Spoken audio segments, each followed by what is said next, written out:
case briefs, and so much more. LSData's got what you're looking for. The story begins with a lawyer in the office of the president, Bruce R. Lindsey, refusing to testify about potential criminal actions by government officials before a federal grand jury. Lindsey claimed the right of attorney-client privilege, traditionally a safeguard between lawyers and their clients, but in this case involving potential violations within the government. The scenario prompted a noteworthy legal battle over the extent and interpretation of attorney-client privilege in government settings. Independent counsel sought to compel Lindsey's testimony, underlining arguments that government lawyers had a duty to disclose potential criminal offenses, as mandated by 28 U.S.C. Section 535(b).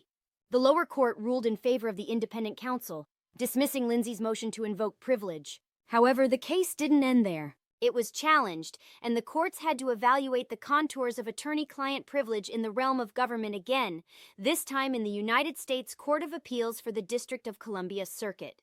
In a momentous ruling in 1998, the court reaffirmed the lower court's findings. Notably, it held that government attorneys like Lindsey could not assert attorney-client privilege if their communication with clients contained information about potential criminal violations. The court unequivocally stated that government attorney-client privilege isn't as extensive as personal attorney-client privilege and must be strictly limited. Furthermore, it emphasized the supremacy of public interest in uncovering potential wrongdoing by government officials. The president's executive privilege also didn't shield Lindsey's testimony, as the court asserted a higher burden of showing of need and unavailability from other sources must be met to override the public interest. Ultimately, the ruling highlighted the unique nature of the government attorney's role and their obligation to uphold the Constitution over any privilege.